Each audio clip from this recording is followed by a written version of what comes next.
balcony to show you where formerly the wall has been.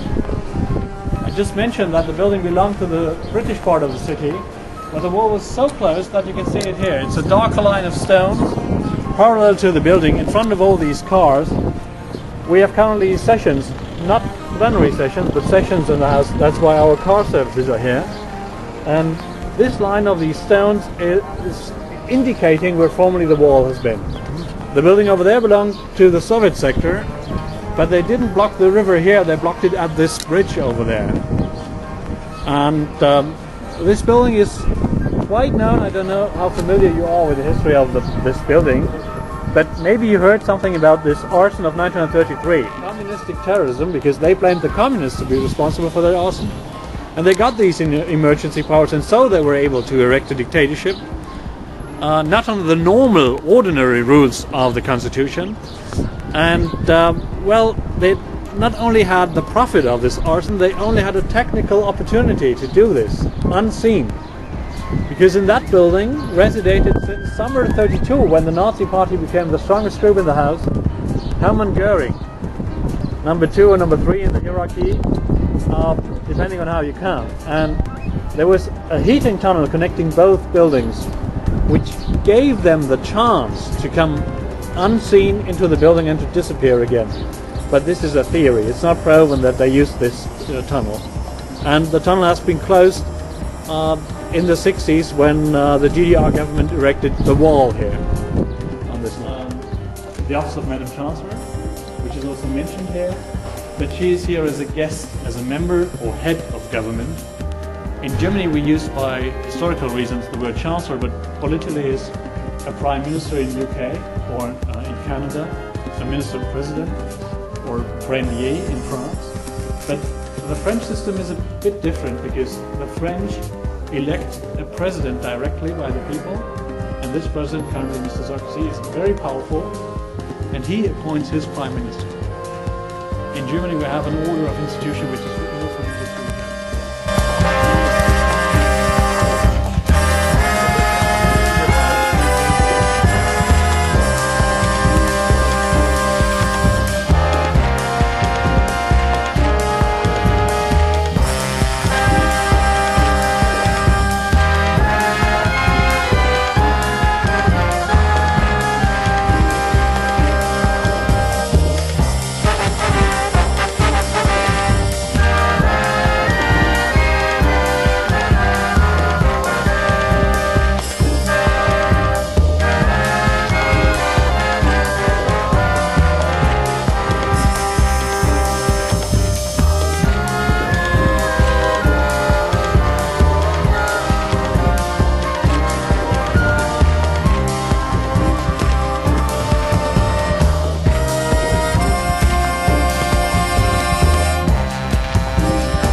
as I said, it's not a British.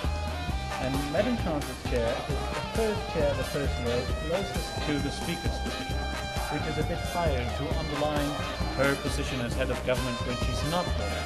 When she's there, you can't see that this chair is a bit high because it's only the back of the chair. So it's just a symbolical high chair.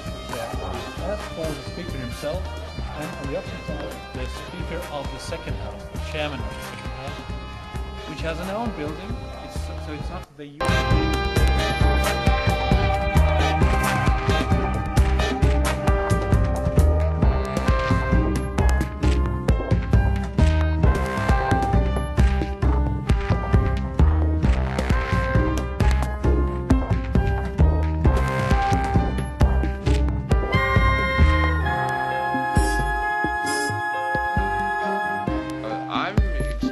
Permissive in my attitude, and I don't see any particular reason for jumping to conclusions as to what the future may be for electronic music. It would seem to me obvious that with all the talk that goes on about breaking the sound barrier and using sound waves to investigate the insides of machines, in such an era it would seem very strange if we just went on blowing into our pipes like they did 1,000 years ago. Something new is going to come in the way of the production of sound and the kinds of sounds we hear and the kind of scales we work with. And when you change all those things, you're going to get a new kind of music.